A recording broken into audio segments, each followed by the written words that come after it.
Jordan Peterson actually proves that Christianity isn't a valid game with a good goal by his debate that he did with Zina over on the Jubilee 20 Atheists Against Christians, even though he refuses to name himself as a Christian. So I just wanted to talk about it from that angle a little bit because nobody else is talking about this, that he proved that Christianity is not a good game to be playing by his very method of what it means to have a good game. We're also going to talk about Britt Hartley's response that she had to this Jordan Peterson debacle, if you will, and her question about whether or not it is good for somebody like Jordan Peterson who has this existential angst and anxiety around chaos, if it's good for us to rip out this idea of God and really prove that God is dead in the human psyche because people like him can't survive without some kind of standard like God. So let's talk about that today. First and foremost, let's watch this clip from the debate with Zina, who I am just now in awe of. I am not super into atheist circles. I mean, I do watch a lot of atheists that have left the Christian church. I call myself a spiritual atheist, but just kind of as a term because I know I need to have a term because everybody needs to have a term of what they are. To me, that means that I don't know that there is a God. I can't prove that there is God, but I've had very deep and meaningful experiences. I've had mystical experiences, and I believe in the power of story, which I'm going to get into with the response to Brit here in a second, and the need for the human psyche to have powerful stories to describe the chaos and the unknown that we live in. Jordan Peterson, if you don't know who he is a Canadian psychologist who is all the rage right now, especially in the red pill movement with men and boys, because he has found his faith in Christ, but even though he won't name himself as a Christian, and that came up really big in this Jubilee debate, that he won't actually claim that he is a Christian. He won't go either way. He just also, though, is really a big proponent for these fundamentalist type of views, but with a lot of word salad ways to explain them. I mean, it's a mind effery. So the first time I was exposed to Jordan Peterson, I almost immediately could name that he was probably a narcissistic type based on all of the word salads that he does. In the narcissistic world, we would label that as political speak because he says a lot and it sounds really deep and meaningful, but it's mind effery because you can't get your mind around what he's actually trying to say. And he claims that he's really big into making sure that he defines terms and he's really clear with his language, but he says one thing and then he keeps going for like 20 minutes more, and by the end of it you're just like, I don't know. But when you listen to Jordan Peterson from, I don't know, maybe it's the ADHD brain that I have that is very gifted in that way, it's a lot of nonsense. He says a lot of nonsense, and it's just one other reflection I have to have from a female angle, from an angle of deconstructing patriarchy where I take off the patriarchal lens, is all these men debating each other. It became men in a mud pit flinging mud at each other, trying to see which one could fling a bigger piece of mud at the other one. Who could say it the loudest, who could say it the quickest, who could say it the most emphatic, who could say it with the most confidence and the most power behind it and the most fear behind it. That's what this debate became. And then you watch somebody like Zina, who's super level-headed, super calm, super collected. And I think we're seeing this out on the political world stage as well, aren't we? Where we could have had a female at the top of this system of patriarchy in America, and it could have been a lot more level-headed right now instead of talking about the big divorce that's happening between two grown men and how they're being high school. I mean, they're being even younger than high school boys at this point, flinging mud at each other, trying to one-up the other as quickly as they can. I mean, it's just ridiculous. So without further ado, I think that's a big intro into who Jordan Peterson is. I don't give him any weight, but there's so much hype about this. And when I was listening to this via Mind Shift with Brandon the other day, I was like, why is nobody proving that Jordan Peterson just proved that Christianity is not a good game, just by his own definition? So let's watch this clip. As someone who is an atheist, right, I can explain that within a system, there are things that we can see as better or worse to meet this goal or meet this output. But what we're interested in, though, is what could make these things, regardless of any system, right? Well, imagine that you set up a system and you implement it and it produces the opposite results to which you intend. Oh yeah, that's not a good system. Exactly. Right, so the foundational principles are lacking because when you implement them, the game degenerates instead of moving towards the aim. Right. Imagine that you set up a system that produces the opposite results from which you intend. That's not a good system. Why did no one harp on this comment right here and point out the fact that Christianity has been set up in such a way, when it's taught through the evangelical lens, or even I would believe the Catholic lens or the Protestant lens, that it's supposed to bring heaven on earth. He even says a little bit later in this clip that that's the intention of Christianity. So now let's look at the facts. Is there heaven on earth? Can anyone say heaven is being established on earth, especially in this day and age in June of 2025? Or are we seeing hell being perpetuated on earth? By his own definition, we are seeing hell perpetuated on earth, especially by those that are supposed to be setting up the game with the goal of heaven on earth. The game is flawed. The game is flawed. So by his very own definition, he is proving that Christianity is not a good system for the humanity of this world or the planet. So let me know your thoughts on that. I just had to point that out. It's a very short and easy point to point out, and nobody has caught on to that. I've listened to several different breakdowns now, mostly by men, of Jordan Peterson. Now I want to move on to Britt Hartley's From No Nonsense Spirituality. I just found her today because all this stuff with Jordan Peterson is popping up, and she did something completely different, which I love, because all of the men that are harping on Jordan Peterson right now are doing the breakdown, which we see all over the place, and they're giving their own little interpretations of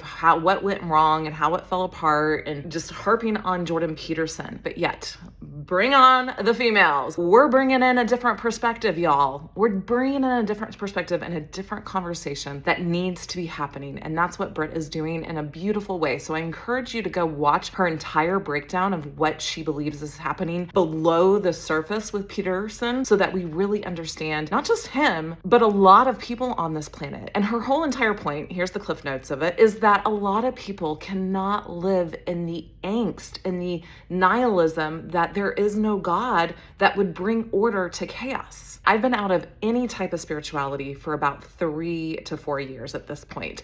And one of the biggest questions that came to me is, why is it that humans have such a hard time living in the chaos and living in this idea that chaos is just part of life?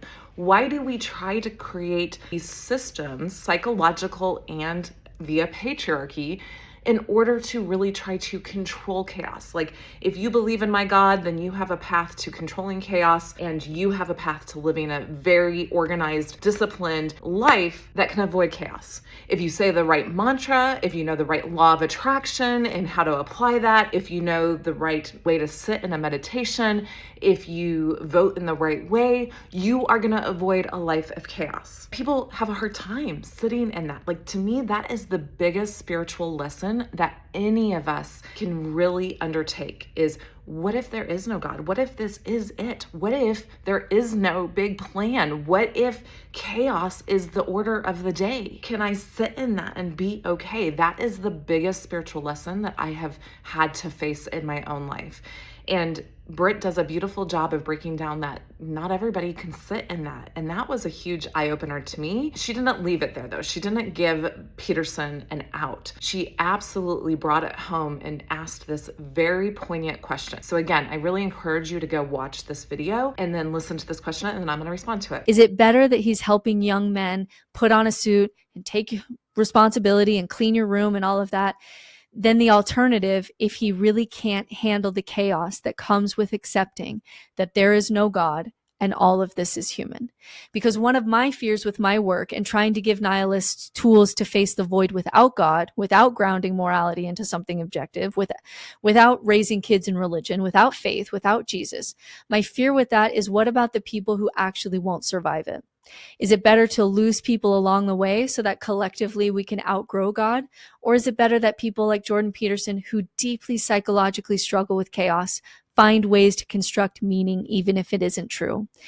For all those who also struggle with constructing meaning, that's the question that I'm thinking about with JP. The real question is, if he can't survive the death of God, is it better that he keeps doing this game that he's playing?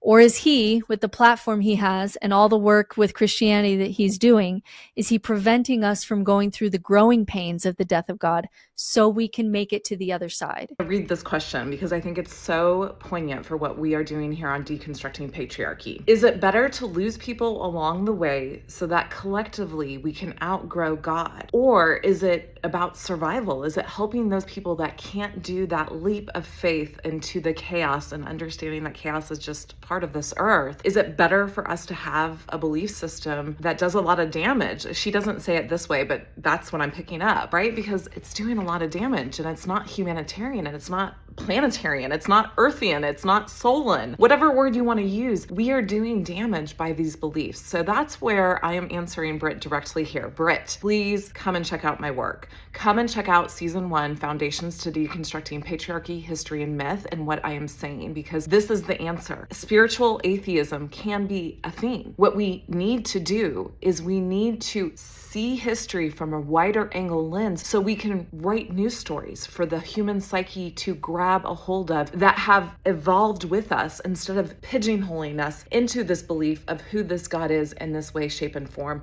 that is doing the damage. So that's the answer in short. We need to rewrite our stories by taking off the patriarchal lens of the God that we've been given and see a wider angle view of life and spirituality and history so that we can write new stories, because we don't have to do one or the other. We don't have to lose God in the belief that God gives a lot of people in order to be able to move through this life of chaos, but we can write news stories that build chaos into the meaning making and show people once again the cycle of life it is chaos, but it's not chaos. It is chaos, but it's not chaos, right? The cycle of life is death to birth, birth to life. Living in the pregnant void of the unknown, of the chaos, is the biggest spiritual lesson. So write stories, write spiritual stories that embody that spiritual lesson, and you don't have to lose anybody to nihilism. You don't have to lose anybody into that anxiety-driven place of, oh my God, my whole world is coming apart because I don't have the control to keep it together in my mind, to make all the mind gymnastics work with this God, because this God really doesn't work anymore in this day and age because of evolution. We can avoid all of that by taking off that patriarchal lens of what God is, understanding the importance of the stories that drive the human psyche, both individually and collectively, and rewrite the stories that have evolved now along with us. And we tell ourselves those stories not because they're facts, not because they're history, but because they're true. And if you've watched season 1, Deconstructing the Foundations of History, Patriarchy, and Myth, you understand the difference of that. The ancients were not preoccupied with what was fact, what was history. They were preoccupied with what was spiritually true. A lot of people just say true. I'm going to add that word spiritually because that's what we're talking about. Spiritual, psychologically, psychosomatic. Psychosomatic just means of the body, that you can't separate the body and this experience in the body from the psyche. It's all one and the same. So when we embed those truths, those spiritual truths within our new stories, it's happening every day. I mean, Christianity is not the same today as it was 2,000 years ago when people were starting all of this. Judaism today is not the same as it was starting 3,500 years ago. Nothing is the same, even though we try to make it the same because that helps us avoid this anxiety-driven idea of living in chaos and nothing having purpose and meaning. That's what our psychosomatic stories do for us. They give us that anchor that the psyche needs to live in a world of chaos and make meaning out of it. So, in short, again, if I haven't said it enough, I don't think it's one or the other, Brit. I think we get to do both. But we have to deconstruct the ideology of patriarchy first. We have to understand how the tentacles of this ideology got embedded into our society through our creation stories and our state. If you've watched season 1, you understand patriarchy started in the state, not in religion. We have to undo all of that. We have to look back at history through a wider angle lens and see things that Renee Eisler was seeing. Patriarchy wasn't always the social system we lived in. We lived in partnership societies. Gerda Lerner also talks about this in The Creation of Patriarchy, which is the foundation for the work of season 1. Let me know what you think. Am I onto something? Am I wrong? Where am I wrong? Let's start the discussion. Britt, I hope you see this and you respond. So much love. Bye-bye.